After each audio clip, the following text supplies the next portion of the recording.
India سے کسی نے پوچھا اگر کوئی یہ کہہ دے کہ اللہ کافر کو بھی معاف کر سکتا ہے، یا کوئی اگر یہ کہہ دے کہ اللہ کسی کو اپنی کوئی صفت دے سکتے ہیں، کسی کو اپنا اختیار دے سکتے ہیں، چاہیں تو اللہ تعالیٰ اپنے کو فنا کر سکتے ہیں، اگر اللہ ہمیں شرک کا کہتے ہیں تو ہم شرک کرتے، اگر اللہ ہمیں شرک کا کہتے تو ہم شرک کرتے، اس طرح کے کوئی الفاظ کہے تو کیا ایسا کہنے سے ایمان چلا جائے گا، نکاح ختم ہو جائے گا؟ ایسا کہنے والے کو نفسیاتی ہسپتال میں جمع کرا دینا چاہیے، فضول قسم کی چیزیں لوگوں کے دماغوں میں وسوسے پیدا کرتے ہیں۔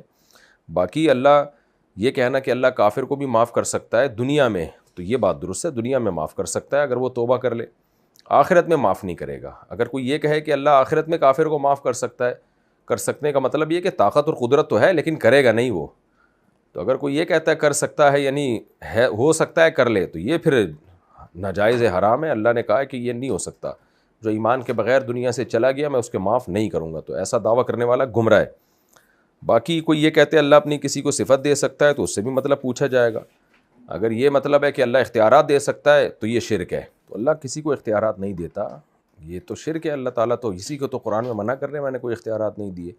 باقی یہ کہ اللہ اگر ہمیں شرک کا کہتا ہے تو ہم شرک کرتے، یہ بھی غلط جملہ ہے، گمراہانہ جملہ ہے۔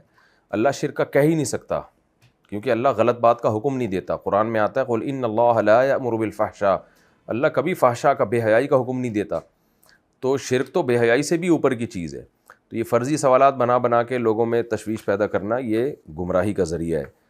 تو باقی نکاح ختم نہیں ہوتا ایسے الفاظ سے، گمراہ ہوگا وہ آدمی، اس کو منع کیا جائے گا۔ حکومت، کوئی اسلامی حکومت پراپر ہو تو ایسے شخص کے خلاف کیس بھی کیا جا سکتا ہے۔